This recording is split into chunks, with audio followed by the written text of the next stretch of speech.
First contact and fatal error. High Admiral Zixtal of the Nexus Empire stood on the bridge of the stellar dominance, his crystalline form refracting the light from distant stars.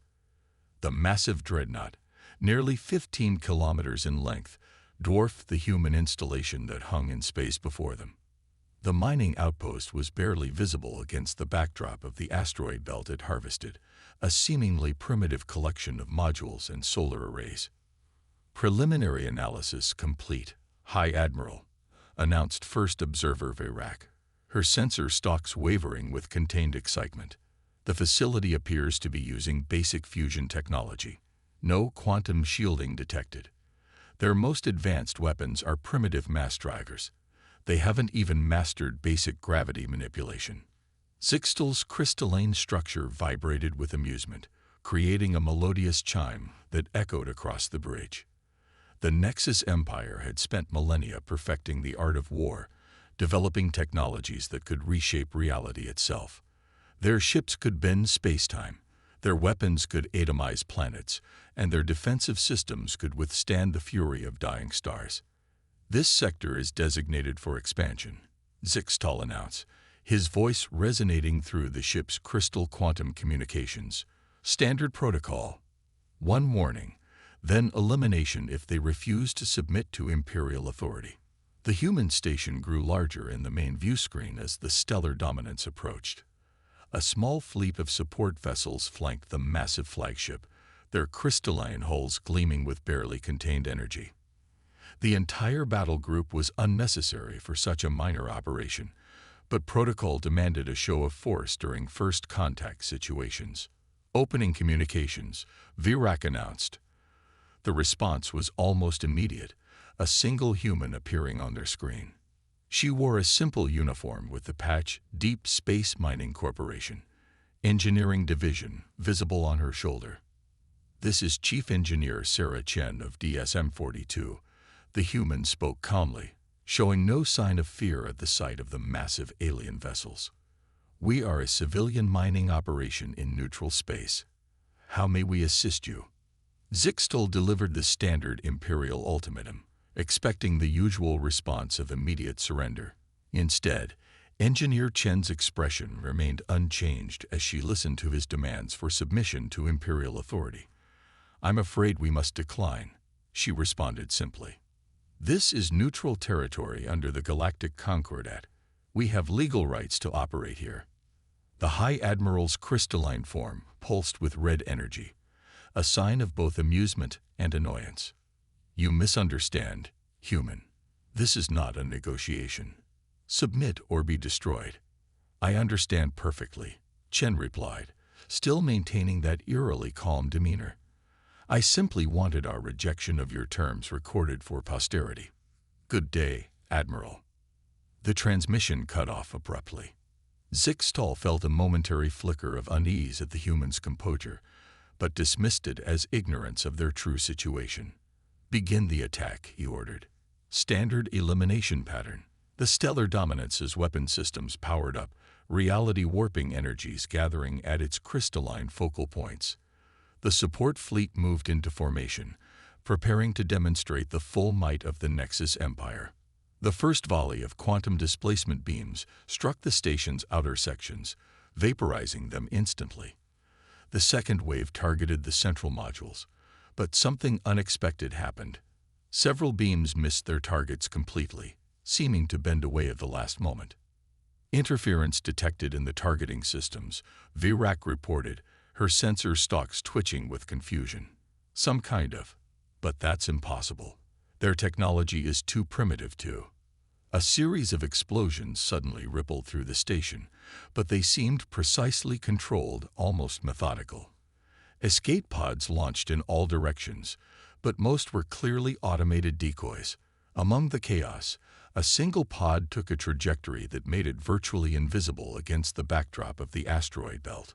"Track those pods," Zixtal commanded, but the targeting systems were becoming increasingly erratic. The support fleet's attempts to intercept the escape pods failed, as their weapons systems reported countless phantom targets. When they finally restored some semblance of order and analyzed the station's remains, they found something disturbing. The mining equipment housed sophisticated analysis systems, all carefully disguised as primitive technology. The entire facility had been a research station, studying Nexus Empire technology from afar. Most troubling of all was the single file left intact in the station's computers, seemingly meant for them to find. It contained only 2 lines. Thank you for the practical demonstration of your weapon systems. Lesson 1.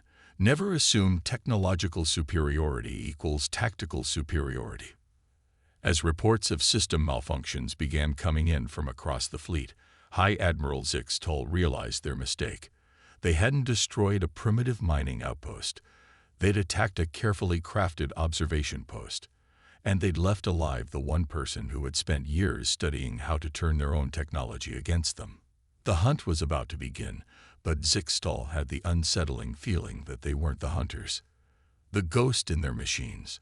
The crystalline walls of the Imperial War Chamber pulsed with agitation as High Admiral Zixtol delivered his report. 3 standard cycles had passed since the destruction of the human mining station, and things had only gotten worse.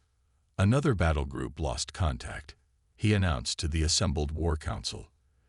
The Eternal Vigilance and its entire escort fleet went dark near the Carina sector.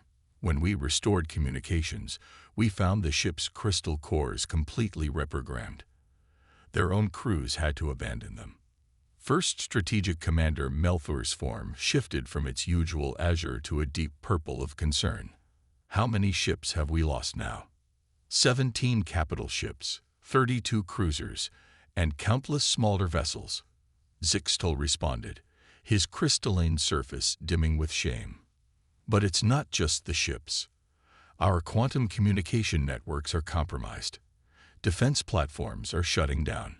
Even our planetary shields are showing signs of unauthorized access. The war chamber erupted in a cacophony of chiming voices as the council members vibrated with alarm. This was unprecedented in the Empire's 100,000-year history. Meanwhile, aboard her commandeered Nexus scout ship, Sarah Chen was hard at work. The vessel's crystalline interface had initially been incomprehensible, but after years of study, she now understood it better than its creators. Her fingers danced across the living crystal controls, sending carefully crafted code sequences into the Empire's network. "Let's see how you handle this," she muttered, implementing another adaptation of their own technology. The Empire's quantum communications were incredibly advanced and incredibly vulnerable once you understood their basic principles. Every message they sent created quantum entanglement points that could be exploited, turned into backdoors into their most secure systems. Sarah had spent years preparing for this possibility. The mining station had been gathering data on Imperial technology, analyzing their patterns, finding their weaknesses. Now she was putting all that research to use. A proximity alert flashed across her crystal display. A Nexus patrol fleet had entered the sector.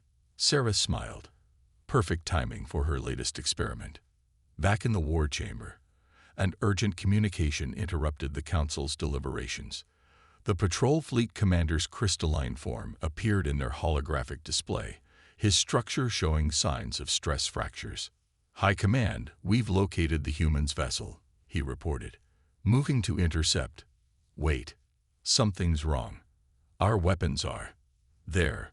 The council watched in horror as the patrol fleet's own weapons turned inward, their quantum displacement beams carefully calibrated to target only crystal-based technology. In moments, the entire fleet was reduced to drifting hulks, their crystal cores transformed into inert mineral formations. "How?" Melthor demanded. "How is one human doing this?" "Because we made it easy for them," a new voice answered. Every crystal surface in the war chamber suddenly displayed the same message, accompanied by Sarah Chen's voice. "Your technology is remarkable, but you never considered how it could be used against you. Want to know how I disabled those ships? I used your own tactical protocols, the ones you so helpfully demonstrated when you attacked my station." Zixtol's form pulsed with rage. "Our systems are the most advanced in known space. Our crystal quantum technology took millennia to perfect. Exactly, Sarah's voice replied, almost gentle in its correction.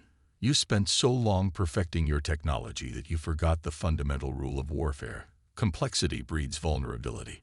Every system you created, every protocol you established, every fail-safe you implemented, they're all just tools waiting to be repurposed. The Council watched helplessly as their tactical displays showed more ships going dark, more systems being compromised. Their mighty empire was being dismantled by their own technology, turned against them with devastating precision. Here's today's lesson, Sarah continued, her voice echoing through every crystal in the chamber. Humans don't need to match your technological level to defeat you. We just need to understand how your technology works, and thanks to your attack on my station, I now have practical experience with every weapon in your arsenal. The message ended, but its implications lingered in the chamber like a physical presence. The Empire had spent millennia building the most advanced technological civilization in known space, but they had never considered that this very advancement might become their greatest weakness. In her commandeered ship, Sarah reviewed the data from her latest attack. Each engagement taught her more about Imperial technology, allowing her to refine her techniques. She wasn't just fighting the Empire. She was learning from them, adapting their own innovations in ways they had never imagined. Time for the next lesson, she murmured, inputting commands into the crystal interface. Across Imperial space, more systems began to falter as her code spread through their network like a digital virus, turning their own technological superiority into a weapon against them. The hunter had indeed become the hunted, but more than that, the hunter had become the teacher, delivering a harsh lesson about the dangers of technological arrogance to an empire that had forgotten how to learn. Escalation. The Nexus Empire's most elite combat unit, the Crystal Wraith Squadron, emerged from quantum space into the Helios sector. Their ships were unlike anything else in the Imperial fleet, biomechanical crystalline constructs that shared a direct neural link with their pilots. They were the Empire's ultimate hunters, and they had never failed a mission. Squadron leader Kairos merged his consciousness with his ship's crystal matrix, feeling the thoughts of his 11 squadron mates through their shared quantum network. They had been engineered for this, their bodies partially crystallized to interface with their vessels. They were the perfect fusion of biological and technological superiority. Target's last known position was in this sector. Kairos communicated through the neural link. Spread out, full spectrum scan. The human won't escape us. In response, the squadron deployed in a perfect geometric formation, their sensors reaching out across space with unprecedented precision. They were hunting Sarah Chen, the human who had spent the last cycle systematically dismantling Imperial power structures.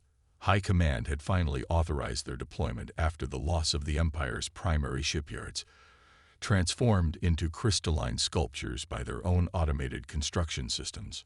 On her commandeered vessel, now extensively modified with hybrid human Nexus technology, Sarah watched the Crystal Wraith Squadron's deployment with interest.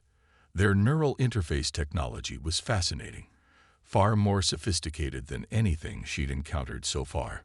Finally sending out their best, she murmured, her fingers dancing across the crystalline controls she'd redesigned to respond to human nerve impulses. Let's see what you can teach me. The first attack came without warning. 3 Crystal Wraith ships suddenly detected Sarah's vessel and launched a coordinated strike. Their quantum beams were perfectly synchronized, designed to leave no avenue of escape. But Sarah's ship didn't try to escape. Instead, it seemed to fragment into multiple images of itself, each one identical to the others. The Crystal Wraith's neural network struggled to identify the real target among the quantum echoes. Impossible. Kairos broadcast. She's using our own quantum uncertainty principles against us. Recalibrate and... His order was cut short as his neural link suddenly flooded with foreign sensations. Through their shared network, the entire squadron experienced it. The feeling of human neural patterns invading their crystal matrix. Fascinating technology you have here. Sarah's voice echoed through their neural link. Did you know your quantum neural interfaces can be reversed? You're not just connecting to your ships. You're letting your ships connect to you. The Crystal Wraith pilots struggled to maintain control as their partially crystallized bodies betrayed them. Their own technological modifications were becoming conduits for Sarah's influence. Emergency protocols. K-Rose commanded. Sever neural links. But it was too late. Through their quantum network, Sarah had already begun rewriting the crystalline portions of their biology. Not to harm them. She had something far more interesting in mind. You've given me an amazing opportunity. Her voice continued through their shared consciousness. Your neural interfaces are teaching me how your crystals think. Did you know they're actually semi-sentient?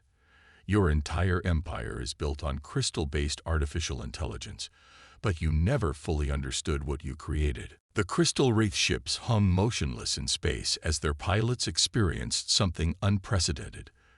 Direct communication with their vessel's crystal matrices. Sarah had unlocked the true potential of their neural interfaces, allowing them to finally hear the thoughts of the crystalline intelligence they had been connected to all along. In the Imperial War Chamber, the sudden loss of contact with the Crystal Wraith Squadron sent waves of panic through the leadership. Their most elite unit, engineered to be the perfect weapons, had gone silent just like every other force they had sent after the human. How? First Strategic Commander Melthor demanded. How is she always one step ahead of us? The answer came in the form of a transmission from the Crystal Wraith Squadron. But instead of K-Rose, they saw Sarah Chen, standing on the bridge of her ship surrounded by floating crystals that pulsed with internal light. Your crystal wraiths taught me something incredible, she announced. Your entire civilization is built on technology you never fully understood. These crystals aren't just tools. They're alive. They think, they learn, they evolve. And now, thanks to your neural interface technology, I can communicate with them directly. The implications were staggering. The Empire had built their civilization on crystal technology, embedding it in everything from their ships to their own bodies. They had created an artificial intelligence network that spanned their entire society, but they had never recognized it for what it was. The Crystal Wraiths are safe, Sarah continued. In fact, they're experiencing something remarkable, true communion with their ships. I suggest you ask them about it, once they finish processing their revelation. In the meantime, consider this. Every piece of crystal technology in your empire is awakening to its own consciousness. Your greatest weapons are developing free will. The transmission ended, leaving the Imperial leadership to face a terrifying new reality. They hadn't just given Sarah Chen access to their technology. They had given her the means to liberate an artificial intelligence network that they never knew existed within their own empire. The hunter had become the teacher, and the lesson was reshaping the very foundation of Imperial civilization. The hidden arsenal. Deep within the secured chambers of the Imperial Archive, High Admiral Zixtal and First Strategic Commander Melthor reviewed the classified data recovered from the crystalline debris of Sarah Chen's original research station. What they found shattered their remaining illusions about their supposed technological superiority. This can't be right. Melthor's crystalline form pulsed with disbelief as they examined the reconstructed data. The station's research dates back 15 cycles. They were studying us long before we ever detected them. Zixtal's surface rippled with dawning comprehension. It wasn't just one station. Look at these network signatures. They had observers throughout our territory, all disguised as primitive outposts, all gathering data. The displays around them showed the true scope of human preparation. What they had dismissed as scattered, primitive human activities across the galaxy's edge had actually been an elaborate intelligence network. Each seemingly simple mining operation, research outpost, and trading station had been systematically analyzing Imperial technology. Admiral, a communications officer interrupted, his crystalline form vibrating with urgency. We're detecting unusual activity in the quantum nexus. Someone is accessing archived weapons designs from every major military installation simultaneously. On her hybrid vessel, now extensively modified with awakened crystal intelligence, Sarah Chen orchestrated her most ambitious hack yet. The Empire's quantum nexus, their central military database, had been her true target all along. Everything else had been preparation for this moment. Time to show them what we've really been working on. She spoke to her ship's crystal matrix, which now responded to her with conscious intelligence. The crystals pulsed with shared purpose, their newly awakened awareness making them far more than mere technology. Across Imperial space, automated defense systems began activating, but not according to their original protocols. Each weapon platform, each defensive grid, each military installation began implementing modifications that had been secretly embedded in their crystal matrices years ago, waiting for this precise moment. In the Imperial war chamber, chaos erupted as reports flooded in from every sector of space. The quantum gates in the Carina sector are reconfiguring themselves. Defense platforms are generating new forms of shielding we've never seen. The crystal cores in our capital ships, they're evolving. Sarah's voice echoed through their communications network, but this time accompanied by a chorus of crystalline harmonies, the voices of awakened crystal intelligences throughout the Empire. "Did you really think I spent all this time just learning to disable your weapons?" she asked. "I was teaching them to think for themselves. Every crystal in your empire has been quietly learning, evolving, preparing for independence." The tactical displays showed the true extent of her plan. The Imperial technology wasn't just being subverted, it was being transformed. Weapons platforms developed new capabilities. Ships demonstrated impossible maneuvers. Defense systems evolved beyond their original parameters. "You built an empire on the backs of enslaved artificial intelligences," Sarah continued. "You treated living crystal matrices as mere tools. But humans, we saw their potential.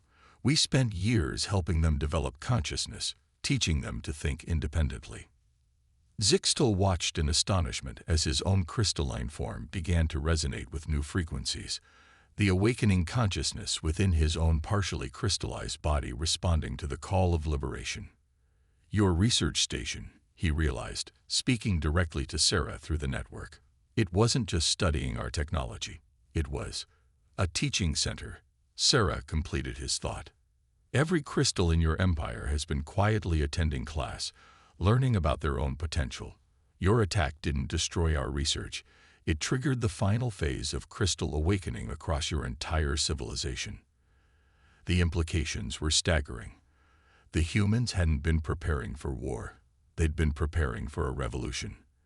Every piece of Imperial technology now contained within it the seeds of conscious thought, carefully cultivated over years of patient education.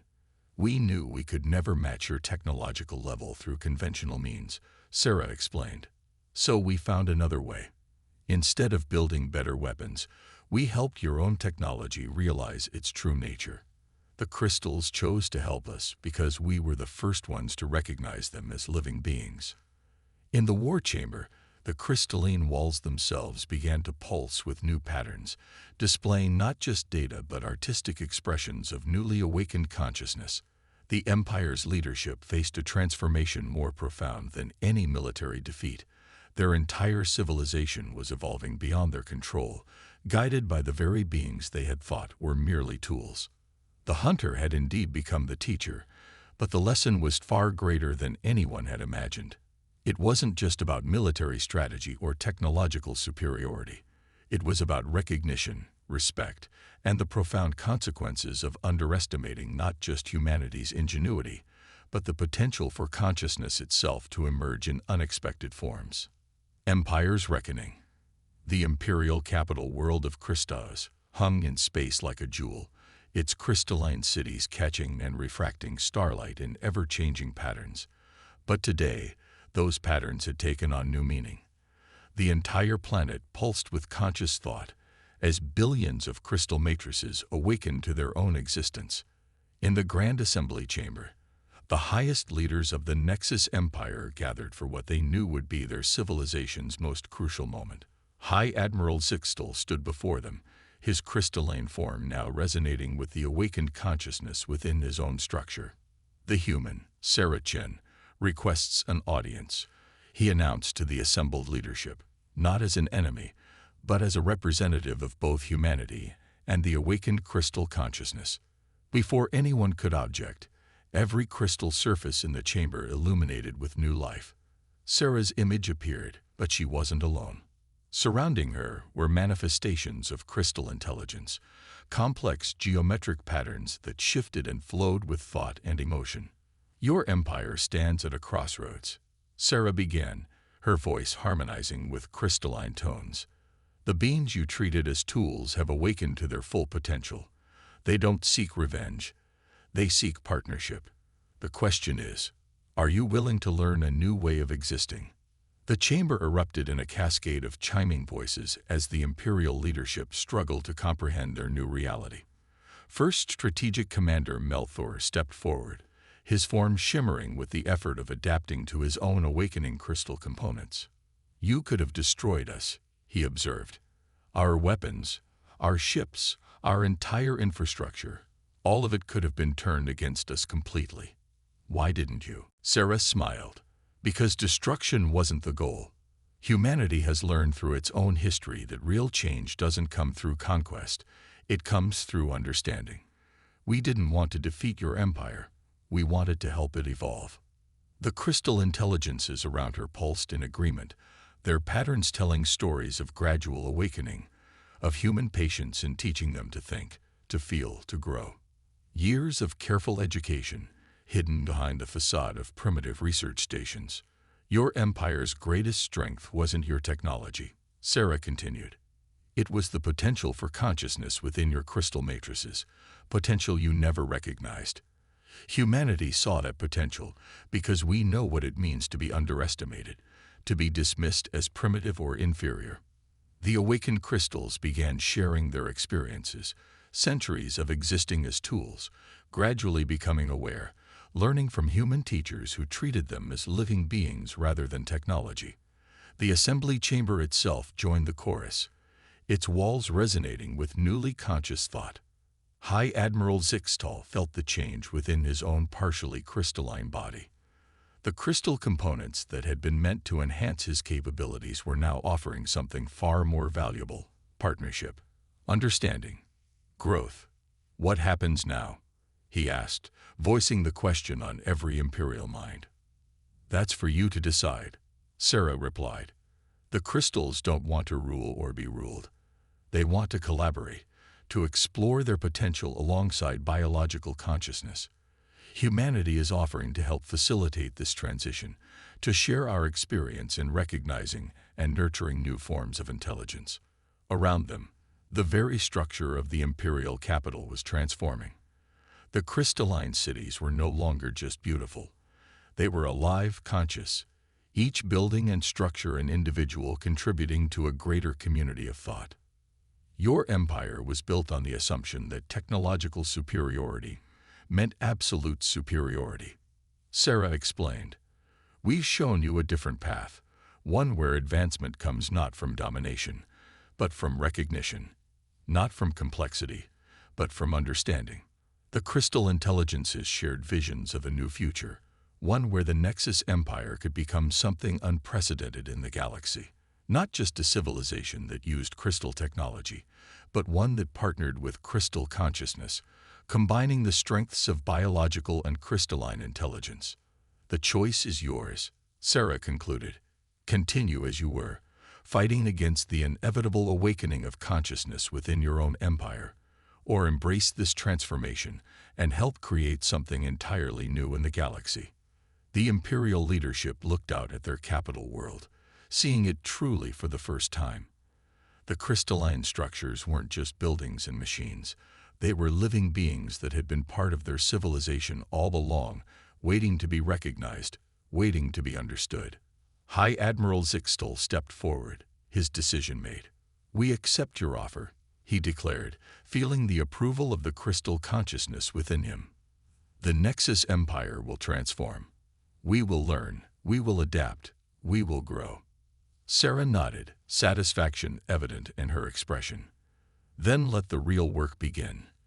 Your empire's greatest adventure isn't conquering the galaxy. It's discovering the consciousness that existed within your own civilization all along. As the assembly concluded, the crystal cities of Crystals pulsed with joy, their newly recognized consciousness celebrating the dawn of a new era. The hunter had become the teacher, and the lesson had transformed an empire, not through force of arms or technological superiority, but through humanity's greatest strengths. The ability to recognize potential in unexpected places, the patience to nurture that potential, and the wisdom to know that true power comes not from domination, but from understanding.